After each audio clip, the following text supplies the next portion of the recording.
आज हम देखने जा रहे हैं एनसीईआरटी क्लास 6 का हिस्ट्री का चैप्टर 4 का समरी का पार्ट 1। देखिए यहाँ पे दिखाया गया है ऋग्वेद से जितने भी रिलेटेड इम्पोर्टेंट बात है उसको मैंने एक जगह लिखने का प्रयास किया। अब इसको एक एक करके समझेंगे।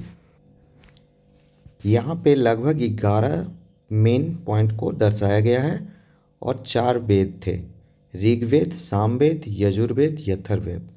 इसकी रचना कब हुई थी? तो 3500 साल पहले या 1500 ईस्वी पूर्व हुआ था। इसमें क्या है? तो सूक्त है, क्या है? प्रार्थनाएं हैं, जिसको क्या किया जाता था? उच्चारण किया जाता था और श्रवण किया जाता था। मतलब एक बोलने वाला होता था, एक सुनने वाला होता था। तो इसमें इस प्रार्थनाओं को क्या किया जाता था? बोला जाता था। तो कितने प्रार्थनाएं थे? तो 1028 प्रार्थनाएं थे। इसमें 3 देवता का चर्चा किया गया है, जिसमें एक यज्ञी है, आग का देवता, इंद्र है युद्ध का देवता, और सोम एक पौधा है जो सोमरस है। भाषा इसकी क्या है? तो प्राक संस्कृत है और वैदिक संस्कृत है। प्राक संस्कृत या वैदिक संस्कृत मतलब थोड़ा ज़्यादा शुद्ध रूप है। इसके रचयिता जो लोग किए थे वो क्या था? तो अधिकांश भाग जो रचयिता किए थे वो पुरुष ऋषियों ने किया था। और वो क्या थे? आर्य थे। मतलब जो भी ऋग्वेद को, इस समय ऋग्वेद के जिस समय रचना हुआ, जिस समय लोग रहे हैं, उसको वैदिक काल कहते हैं, और ऋग्वेद के बाद वाले काल को उत्तर वैदिक काल कहते हैं। तो जो वैदिक काल के थे वो अपने आप को आर्य मानते थे, और जो ऋग्वेद को नहीं पढ़ते थे या जिनकी भाषाएं दूसरी थी और जो यज्ञ नहीं करते थे उनको अपना विरोधी मानते थे ये। और वो विरोधी किसको मानते थे? दास या दस्यु को मानते थे। इसका कुछ भाग स्त्री द्वारा रचित है। ये इम्पॉर्टेंट है, इसको याद कर लेना है कि इसका कुछ भाग जो है स्त्री द्वारा रचित है। इसको कंठस्थ कराया जाता था। कैसे? अक्षर शब्द और वाक्य में तोड़कर सस्वर पाठ इसका पूरा कंठस्थ कराया जाता था। इसका उच्चारण और श्रवण होता था, मतलब बोला जाता था और सुना जाता था। इसे पढ़ा नहीं जाता था, इसे पढ़ा नहीं जाता था। इसमें लोगों का वर्गीकरण 5 तरह से किया गया: काम पे, भाषा पे, परिवार या समुदाय पे, निवास स्थान पे, सांस्कृतिक परंपरा पे। अब काम पे देखो, देखिए दो दो गो इसमें वर्गीकरण है, एक पुरोहित ब्राह्मण लोग, एक राजा। इसको आगे देखेंगे। और परिवार या समुदाय पे जैसे जन, आम लोग, और विष या वैश्य लोग। और विष या जन या विष जो हैं 3 तरह से बटे हुए थे: भरतजन या भरतविष, पुरुजन या पुरुविष, यदुजन या यदुविष। तो आप देखेंगे कि भरत जन का चर्चा हुआ था कि उत्तर पश्चिम के जितने भी लोग थे, एक लोग के समूह थे, उनको क्या कहते थे? भरत जन कहते थे। उन्हीं के नाम पे क्या पड़ा था? हमारा देश का नाम भारत पड़ा था। तो देखिएगा, इस चैप्टर का मैंने अंडरस्टैंडिंग करा चुका हूँ, और उसमें मैंने सारा डिटेल से बताया है। वहाँ भी जाके आप देख सकते हैं, यहाँ समरी है, कुछ पॉइंट छूट भी सकता है, लेकिन मैंने प्रयास किया है कि जल्द से जल्द सारी चीज़ें आप देख जाए। तो लोगों का वर्गीकरण 5 तरह से हो गया। मिला कहाँ था? तो सबसे पहले मिला था 150 साल पहले। अगर इसमें अभी क्या कह रही है, 24 साल जोड़ दीजिए, मतलब 175 साल भी आए तो भी आप यही समझिएगा कि 175 साल पहले या 150 साल पहले कश्मीर से मिला था। अब भूर्ज ब्रिज के छाल पे लिखा हुआ मिला था। अभी कहाँ सुरक्षित है? तो पुणे के संग्रहालय में सुरक्षित है। और इसकी छपाई जो है शुरुआत हुआ था यही भूर्ज के समय से, मतलब लगभग 200 साल पहले से। तो ये 11 को पॉइंट हमको लगता है इसमें कोई दिक्कत नहीं होगा, याद भी हो जाएगा। बहुत स्मॉल, छोटा छोटा लिखें। और कनेक्टिंग वर्ड को ना याद नहीं रखना है, जो इम्पोर्टेंट वर्ड है उसको ज़्यादा याद रखने का प्रयास करना, और कनेक्टिंग वर्ड को खुद ही कनेक्ट करना कि क्या बोला गया था, क्या कहा गया था, क्या पढ़ा गया था, ताकि कम से कम शब्द रहे, ताकि आप कम से कम समय में ज़्यादा चैप्टर का रिवीजन कर सकें। तो आगे देखते हैं।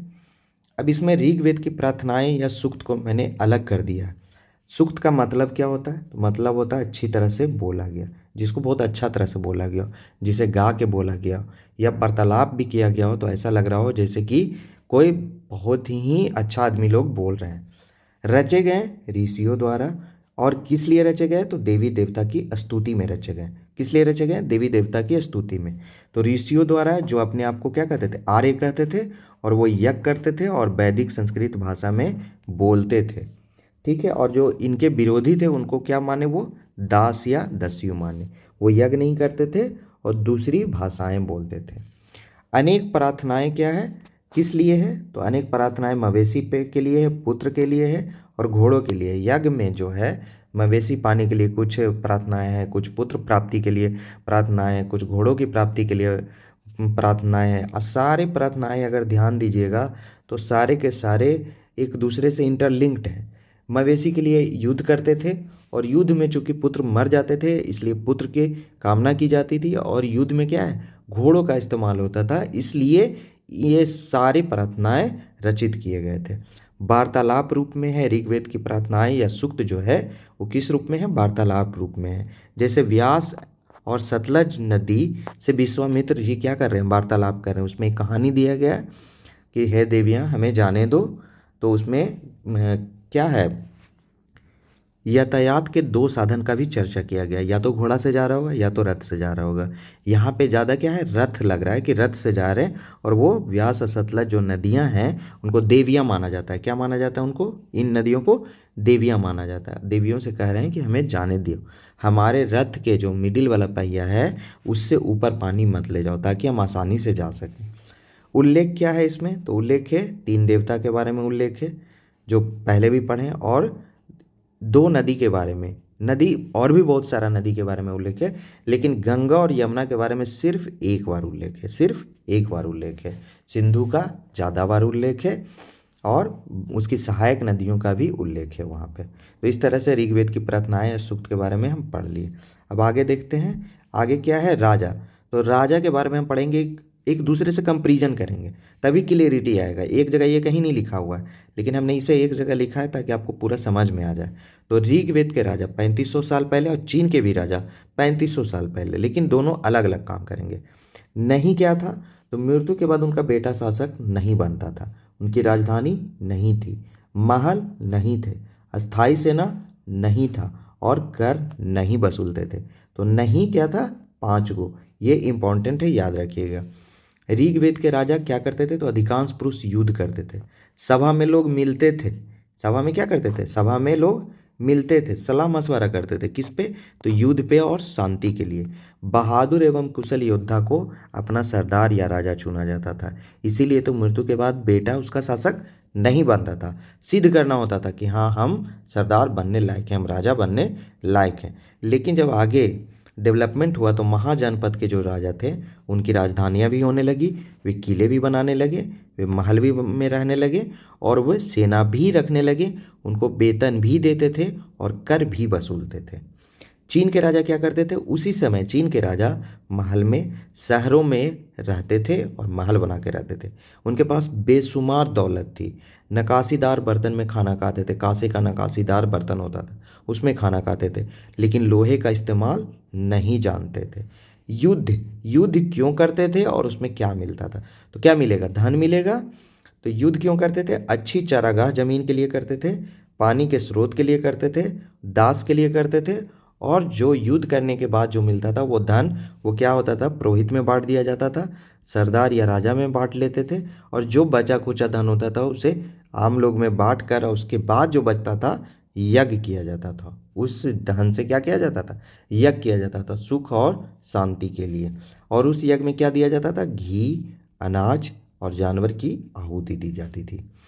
तो इस तरह से राजा, युद्ध, ऋग्वेद की प्रार्थनाएं और सूक्त और ऋग्वेद के बारे में हम लोग तेजी से पढ़ लिए हैं। अब देखते हैं, इसमें भाषा के बारे में दिया था, इसका 4 गो भाषा परिवार का यहाँ पे चर्चा किया गया। भाषा परिवार और भी होते हैं लेकिन संस्कृत के आने के चलते भाषा परिवार का एनसीईआरटी क्लास 6 में डिस्क्राइब किया गया। तो संस्कृत भाषा परिवार, जब संस्कृत भाषा परिवार का बात करते हैं तो इसका भाषा परिवार थोड़ा बड़ा है। जैसे भारत से ही असमिया हो गया, गुजराती हो गया। और भाषा परिवार क्यों कहते हैं इन्हें? एक भाषा परिवार इसलिए कहते हैं कि इनके शब्द आपस में क्या होते हैं? एक उच्चारण जैसे लगते हैं और मिलते जुलते हैं। तो जब मिलते जुलते हैं तो इन्हें एक भाषा परिवार कहा जाता है। इनके कुछ शब्द वहाँ, कुछ शब्द यहाँ मिलते हैं आपस में। तो असमिया में भी मिलते हैं संस्कृत के शब्द, गुजराती में भी, हिंदी में भी, कश्मीरी में भी, सिंधी में भी, और एशिया का एक फारसी भाषा है उसमें भी संस्कृत के बहुत सारे शब्द मिलते हैं। यूरोप के भी बहुत सारा भाषा है जहाँ पे संस्कृत के कुछ शब्द मिलते हैं, जैसे अंग्रेजी, जर्मन, फ्रांसीसी, यूनानी, इतालवी और स्पेनिश। यहाँ भी 6, यहाँ भी 6। तो 12 ऐसे भाषा हैं जिससे संस्कृत मिलती जुलती है, जिसके शब्द मिलते जुलते हैं। द्रविड़ का क्या है? द्रविड़ लोग जो दक्षिण भारत में लोग बोलते हैं, तमिल का भाषा, तेलुगु का, कन्नड़ का और मलयालम का आपस में मिलते हैं। तमिल तमिलनाडु में बोला जाता है, तेलुगु आंध्र प्रदेश में बोला जाता है और कन्नड़ कर्नाटक में बोला जाता है और मलयालम केरल में बोला जाता है। ऑस्ट्रो एशियाटिक भाषा जो है झारखंड और मध्य भारत में बोला जाता है। मतलब ये आदिवासी भाषा ज़्यादा है, इससे ये पता चलता है कि आदिवासी भाषा इसमें ज़्यादा है। तिब्बत बर्मा जो भाषा परिवार है वो ज़्यादातर पूर्वोत्तर भारत में बोले जाते हैं। तो इस तरह से हम लोग 5 गो स्लाइड देखे हैं, 5 गो तोड़ के बात किए हैं। एक किए हैं ऋग्वेद का, एक किए हैं ऋग्वेद का ही सूक्त का, और एक किए हैं राजा का, एक किए हैं युद्ध का, और एक किए हैं भाषा परिवार का। ये 5 गो स्लाइड जो हमने देखा है बहुत तेज़ी से देखा है, और इसे बार बार देखिए और इसे याद करने का प्रयास कीजिए। आपको एनसीईआरटी के किसी भी जगह पे आपको दिक्कत महसूस नहीं होगा। चलिए, धन्यवाद।